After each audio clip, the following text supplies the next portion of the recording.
మహాత్మా గాంధీ గారిని ఇంటర్వ్యూ చేశారు.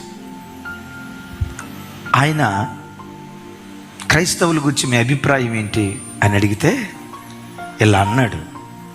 క్రైస్తవులు అని అంటంతో మహాత్మా గాంధీ ఊగిపోతా, క్రైస్తవులు అంటే నాకు ద్వేషం, చర్చికి వెళ్ళే దేవుని బిడ్డలంటే నాకు ద్వేషం, యేసు ప్రభు మా దేవుడు, యేసు ప్రభు మా దేవుడు అని మందిరాలకు పరిగెత్తుతారని వాళ్ళంటే నాకు ద్వేషం. క్రైస్తవులంటే ద్వేషం, కానీ క్రీస్తు అంటే వల్లమాని అభిమానం నాకు. క్రైస్తవులంటే ఎందుకయ్యా నీకు ద్వేషం? ఏం చేశారు నీకు? మందిరాలకు వెళ్తారు, వాక్యం వింటారు, కానీ వాక్యం విన్నట్లుగా బ్రతకరు సార్. వాక్యం విన్నట్లుగా బ్రతకరు. చర్చికి వస్తారు, కొట్లాడుకునే తండ్రి కొడుకులు. చర్చికి వస్తారు, కొట్లాడుకునే భార్యాభర్తలు.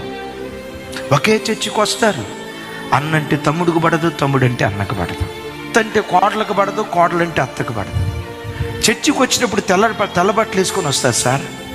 బయటికి వెళ్ళిన తర్వాత బ్రతుకంత తెల్లగా ఉండదు సార్, వ్రత బ్రతుకు సార్ అన్నాడట.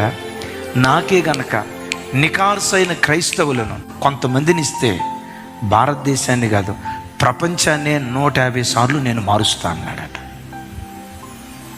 అంటే జనమా, మనల్ని మనం కృంగదీసుకోవటం కాదు, ఎక్కడో మిస్ అయిపోతున్నాం.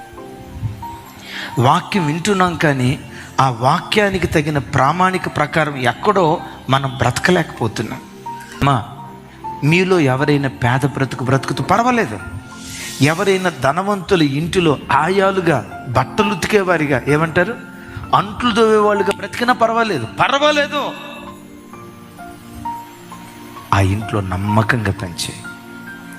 వాళ్ళ డబ్బులకు, ఎంగిలి మెతుకులకు, దొంగతనానికి కక్కుర్తి పడకుండా నమ్మకత్వానికి నిలువుటద్దంగా బ్రతుకు. ఆ సత్ప్రవర్తనే ప్రజలు ప్రభు తట్టు తిరగటానికి కారణమవుతుంది.